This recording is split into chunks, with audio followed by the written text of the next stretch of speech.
افروج تیرێژên xwe davêja ser kampa Ze'terî ya penaberên Sûrî li Ordunê. Li vê kampê 9500 ciwanên di temenê xwendina zanîngehê de hene. Ala keçeka penaber a Sûriye ew yek ji çîrokên serkeftinê û tehedaya zehmetî û dijwariyê vedibêje. التعليم هو اللي بجلب خواندن آليان دنيان جياني خوش دكه آلي آبوري و حتى آلي جواكي جي ناوي من آل عبدالمطلب الحريرية جباجروكي نامرية در عايمة تمني من 19 سالا درعا عمري 19 سنة. دەستپێشخەریە ئالبرت ئاینشتاین ئا بەرنامەیە کۆمسیۆنا پەنابەران کورسیەکی خوێندنێ ji ئالا رە بەخش کریە و ئەو ژی خوێندنا خۆدا بسەرکەفتیە.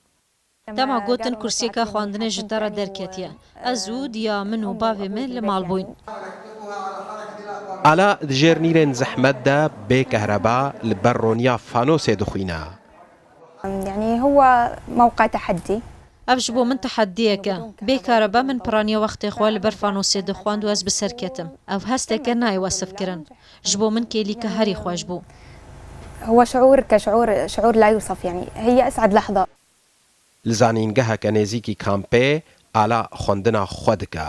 ev qonaqeke giring e êdî tê siba roja xwe ava bike ez ji mêj ve li benda kursiya xwendinê bûm.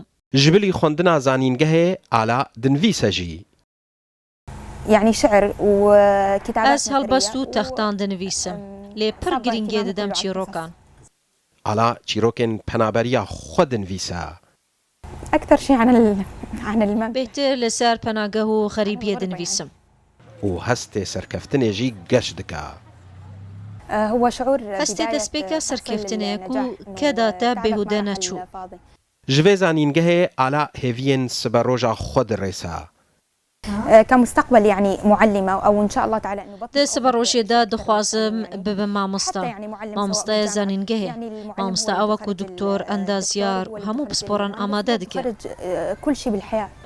Li nava vê zanîngehê ئالا li peyzanînê diçe û bi awayekî bixwebawer ber ve siberojeka ronî diçe.